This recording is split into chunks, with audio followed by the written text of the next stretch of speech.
Dans le cadre du projet d'intensification et de vulgarisation des pratiques agroécologiques PIVA, un atelier a été organisé ce vendredi 4 novembre 2022 à l'ABEMAC. Il était question de valider les outils de vulgarisation et de promotion de l'agroécologie conçus par le projet.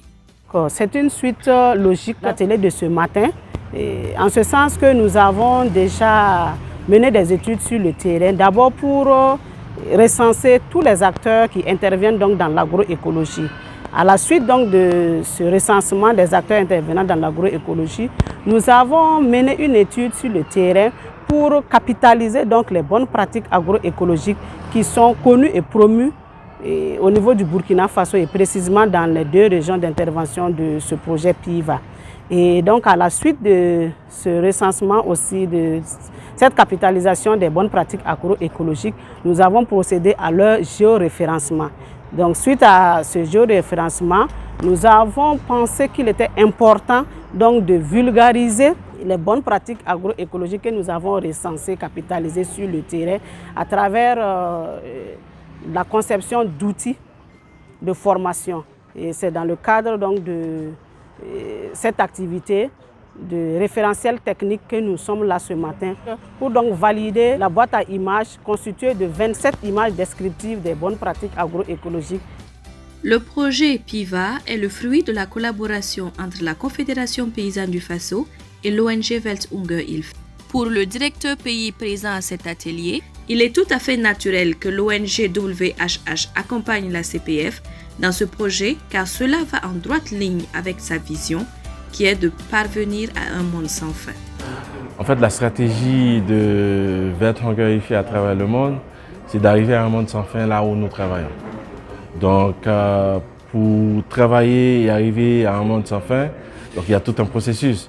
Donc, il faut que les paysans ou que les fermiers, les populations et les communautés aient accès à la terre, c'est la première chose.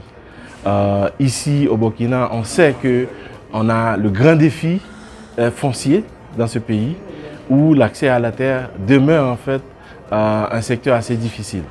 Donc, et les terres que les plus pauvres reçoivent, c'est les terres qui sont dégradées et qui ne sont pas propices vraiment à une agriculture de rente ou qui peuvent mettre les produits en fait à l'échelle.